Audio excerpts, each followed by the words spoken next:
دنیا کے اس نصف کرے سے ڈینگی کا کافی عرصے سے صفایا ہو چکا تھا، لیکن بدقسمتی سے یہ بیماری پھر سے آدم کی ہے اور اس میں اضافہ ہو رہا ہے۔ وائس آف امریکہ سے اسکائپ پر بات کرنے والے ڈونلڈ شیپرڈ اور ان کے ساتھیوں نے کیریبین میں واقع امریکی جزیرے پورٹوریکو کی معیشت پر ڈینگی کے اثرات کو اسٹڈی کیا ہے۔ اس مطالعے کے نتائج ان کی رائے میں کپکپا دینے والے تھے۔ ڈینگی کے باعث ہونے والا خرچ اوسطاً $4 کروڑ سالانہ ہے۔ پورٹو ریکو کے درمیانے سائز کی مناسبت سے یہ خاصی بڑی رقم ہے۔ ڈینگی ایک وائرل بیماری ہے جو کہ ایک چھوٹے دھاری دھار مچھر ایڈیز ایجپٹی کے کاٹنے سے پھیلتی ہے۔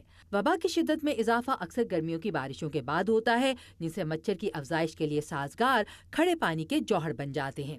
ڈینگی کی علامات تیز بخار، سر درد اور پٹھوں اور جوڑوں کا شدید درد، بھوک کی کمی اور تھکاوٹ ہیں، اور ایشیا اور افریقہ کے کئی علاقے جہاں یہ ابھی تک علاقائی نوعیت کی بیماری ہے، یہ مہلک بھی ثابت ہو سکتی ہے۔ ڈینگی کا ایک انتہائی تشویشناک پہلو مائکرو بایولوجسٹ کی زبان میں اینٹی باڈیز انہینسمنٹ ہے، یعنی ڈینگی وائرس کی ایک قسم سے صحت یاب ہو جانے کے بعد اگر مریض دوسری قسم سے متاثر ہو جائے تو اس دفعہ مرض کی شدت پہلے سے زیادہ ہوگی۔ ماہرین کی رائے میں لوگ عموماً ڈینگی کے شدید حملوں سے صحت یاب ہو سکتے ہیں اگر انہیں مناسب طبی دیکھ بھال میسر ہو، خاص طور سے ان کے جسم میں مائع کی مقدار کو مانیٹر کرنا اور ڈینگی بخار کی درست تشخیص ضروری ہے۔ ڈاکٹر ڈان سٹنچکوم انویریگن نامی اس کمپنی کے سربراہ ہیں جو کئی ڈینگی وائرسز کے خلاف ویکسین تیار کرنے کی کوششوں میں ہے۔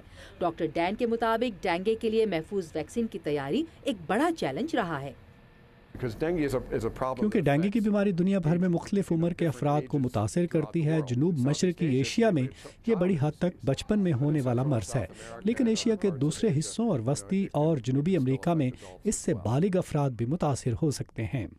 ڈینگی کا علاج مہنگا ہونے کے باعث ماہرین زور دیتے ہیں کہ ڈینگی کے وائرس کی کوئی دوا یا ویکسین دستیاب ہونے تک متاثرہ ممالک بیماریوں کے خلاف تحفظ کے اپنے روایتی نظاموں کو مضبوط بنائیں۔